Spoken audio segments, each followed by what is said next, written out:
Hey Boy Meets World fans, thanks for being here. Welcome back. If you could hit that like and subscribe button, greatly appreciate it. But either way, I am glad you're here. We're talking about episode 15 by the air date, which is on the DVDs and imdb.com, or 16 on Disney Plus, Model Family. So let's get into it. Gotta love that opening with the clip from Leave It to Beaver, classic 1950s Americana. Corey saying to Mr. Feeney, you just love dangling that little string of hope. I had a cat. I don't think Mr. Feeney ever had any pet. And there's that nerdorama. There's that kind of saying from Corey this time, not Sean.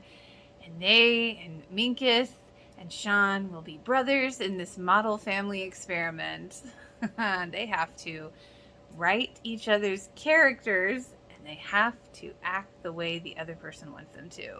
And Corey's the dad and Topanga's the mom. Foreshadowing for wait. I guess Girl Meets World in a way. I do love when Mr. Feeney's like, and Miss Lawrence is the mother. And Corey's like, no. Eric and Jason at the mall, and Eric gets discovered. And Jason is like, you make a choice, me or her. He looks at her again and goes, okay, bye. See ya. Topanga wants Corey to be in tune with his inner naturist. And of course, Corey wants her to like baseball and not care about a dirty room. And Minkus is like, don't you hate it when mom and dad fight? And of course, Sean's like, no, into it. Who else loves Eric's entrance into the kitchen when he hops up on the counter? Don't hate me because I'm beautiful. Obsession. And Corey's just like, get help. I always love that bit. And then Corey, Sean, and Topanga say, did you pay money to get pictures taken at the mall? You were scammed. And Minka says, no, he wasn't. I too was discovered. And then Eric's like, no. Classic Simpsons reference. And as Eric's laying across the counter in defeat, here comes little Morgan. Eric, girls are gonna dump you your whole life. Get over it. I love Alan's reaction. $90? And, you know, and Amy's like, I'd like to speak to you. I know you would, but my anger would still be here. This is one of those moments you see Amy really assert herself between Alan and the kids. And you don't see that a lot. Amy telling Alan Eric's more complex than him. Alan's, I've been a parent for 15 years and I think I know a little better than to trust my own kids. And since that's what Amy wanted, she goes, oh, that's okay, honey. I married you for your body. And in Eric's attempt to get his money back, he gets snared in again with a modeling job. I like when Corey asks Alan, you know what the hardest part about being married is? Alan says, actually being married? No. Learning to be the type of husband your wife wants you to be. And, you know, Alan wants to say something, and then Amy's like, were you going to say something, darling? Not for 18 years, dear. And of course, Eric quits his job with his dad, and Alan's like, are we breaking up, son? And Amy's like, Alan, I'm letting you out of your cage. Thank you. And Eric saying, I want to be a supermodel, to all of Alan's well thought out arguments. No, he does the Homer Simpson though again. And Corey says, that's it. Alan's like, shut up. Okay, that whole exchange with Corey and Alan was great. It doesn't matter if you see it or I see it. It matters that Eric doesn't see it. Well, then in that case, can I go stay the night at Sean's? It's a school night. Well, I don't see it that way. He's like, you keep changing the rules. How will I ever know how to be a good father? And Alan's like, ask your wife. The role reversal between Minkus and Sean is so funny. I can't wait to hear how Sean went into that role, considering he was a bookwormish kind of guy in real life, and still is. Oh my god, I love the part where Topanga's like, without consideration of my husband or to conversation, I've decided, because that's the kind of husband I know you'll be. Mingus's big press-on tattoo, and Sean's like, you've got a dark side. It speaks to me. But I do like when Minkus is insulting Sean, and Mr. Feeney's like, soon the bell will ring, and he will be he, and you will be you, and natural selection will take its course.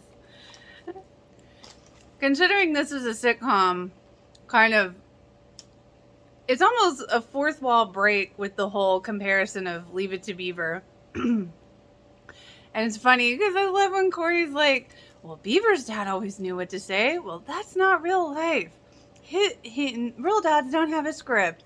And Corey's like, well, I guess it's easy to know what to say when you have the best writers in Hollywood writing for you. And I love when Mr. Feeney's like, I wouldn't know. So another kind of fourth wall break is with Kathy Ireland, the model. And here comes Eric in his lobster costume that he didn't know about. And he's like, do you have any idea what it's like to dress up in a humiliating costume and have people gawk at you? She's like, been there, done that. And everybody's there to see Eric in the lobster suit get in the dunk tank of butter. I really hope that wasn't butter. Oh my God, everyone but Alan was there to see it. Even Morgan and Amy and Corey and Sean. I liked when Eric grabbed Sean with the claw. Get rid of the girls. Eric's groveling for his job back was also a life lesson. No, I'm not giving you your job back, but you can work the night shift, the weekend night shift. Oh, you got to start back from the bottom. Well, he wanted his job back. His dad said no. But as Eric pointed out, you are my dad and you're here now, even though you won't always be there. It's kind of a nice moment. Corey saying, like you and me, we're good dads, Dad. Like, when a family member wants to get a tattoo, and Eric Allen's like, did you get a tattoo? You won't be a living, breathing thing if you did. Corey trying to get the model and get a modeling career too. I swear, this episode could have been called See Ya, because, like, Jason said it, Eric said it, Corey said it. Let's talk about the podcast. Hey everybody. Okay, so I just listened to the podcast and I'm just going to say straight up, like, this was for Model Family. And it's a really classic episode, a really good episode, a really ensemble cast episode. I feel like everybody was really coming into their own on this episode. And it was genuinely funny in certain parts. So right off the bat, before they jumped into it, I have to say it was funny when Danielle asked Ryder why he sounded like he was recording on a potato. And I mean, that's not something I would describe a microphone as, but hey, it works, you know? And yes, let's listen to Will, the voice actor, about the correct microphone. But as he said, it's about finding a mic that loves your voice. And I love that. I'm totally going to remember this. And, you know, like Ryder said, what mic doesn't like your voice, Will? And, you know, there's something kind of charming on the fact that Ryder needs new recording equipment. And so we learned that a swing set for an actor does not mean the same as us regular folks. It is a specially built set that they use for specific scenes. So I never knew it was called that. So we learned something new today, kids. Okay, can I just say, like, I absolutely love the story that Will told about seeing Jason on the boardwalk after he got Boy Meets World, and Jason referred to Will as the prick that stole his job, and it made Will's dad laugh. And of course, at that point, Will and Jason became fast friends. And I love that Will's dad refers to Jason as number 4, like one of his siblings. How adorable is this? Jason is absolutely a pro. Phenomenal in this episode, as he was in all of them, in my opinion. And just his comedic timing is truly awesome. Kind of love that Danielle's husband is saying that the opening scene that they all cringe at is starting to grow on him. Okay, so I kept saying like a fourth wall break. I'm going to say its writer's term is meta self-referential. And I'm just like, yeah, I'm probably saying that wrong. But, like, I get it. Like, that makes more sense. But, like, to me, it's like when you acknowledge something that you know you're doing, that's always, I know you're supposed to look at the camera when you have a fourth wall break. I do know what that means. I just could not think of it in that moment. I was doing a real reaction there. Indy's kind of mad about Boy Meets World. You know, kids, they have short attention spans, man. You got to keep them interested. But I love that Will wants to have Indy um, on his show, on his other podcast too. I think it's funny that Bill was having trouble writing on the chalkboard while speaking, but that is a true brain disconnect. That really does happen. So it's nice to know that us regular folks aren't the only ones with that issue.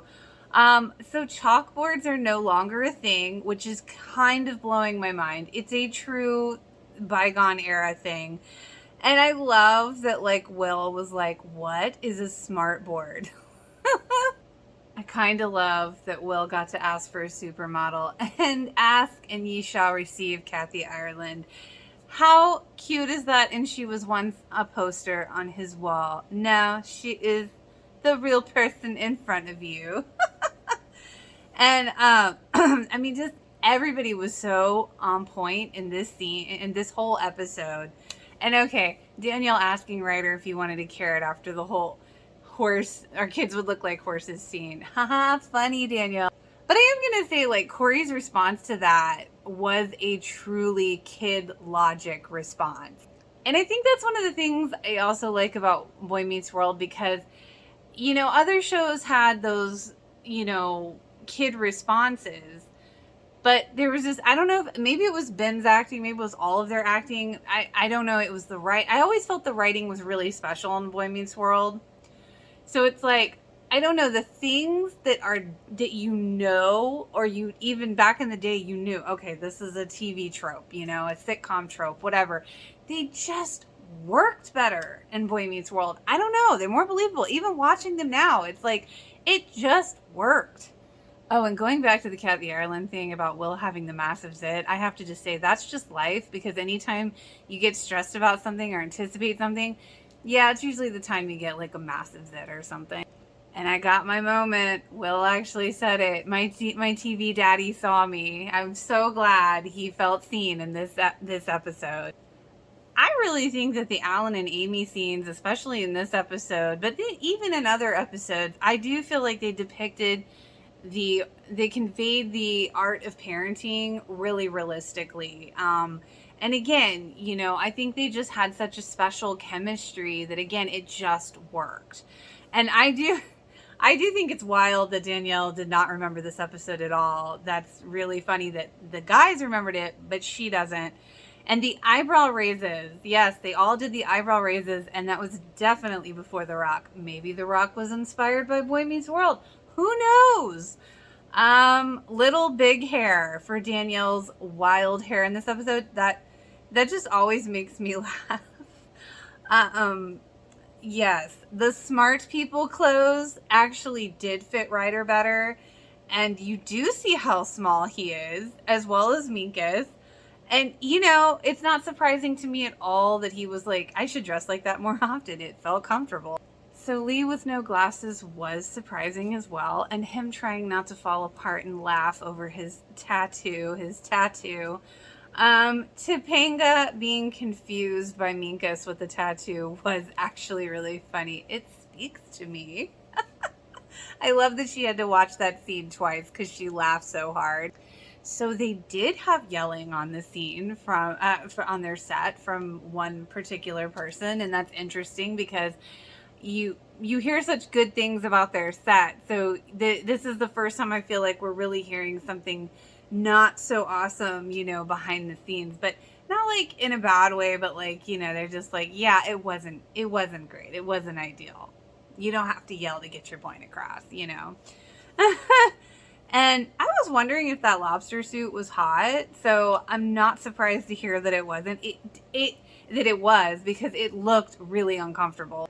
I was glad to hear for Will's sake that he only had to do that dunking scene once, because I mean, from the way they were talking, it really did sound like butter, which is just, ugh. I mean, if you've ever cooked and you get butter on you, you know how hard that is to wash off. I cannot imagine. Hopefully the suit was like protected most of his body. I don't know. And of course, I love that Will has a lot of memorabilia from Boy Meets World. And of course there was consequences for Eric with Alan. Alan is a lesson type of dad. Like, that was just a foregone conclusion with that. I mean, and honestly, I'm surprised Alan caved at all. But as we see later, Alan does have a bit of a soft spot for Eric.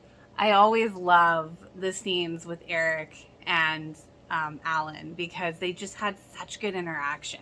And I agree, Corey just flexing and Kathy totally ignoring him would have been a much better end credit scene on that episode. I agree. But then he had to say see ya again the third time. That was kind of a thing on this episode. And as a side note, I'm going to say, I surely hope they tell you where you're going, Will. I hope they tell you where the show will be. But that's it for me. I hope you enjoyed. If you did, feel free to like and subscribe. Until next time.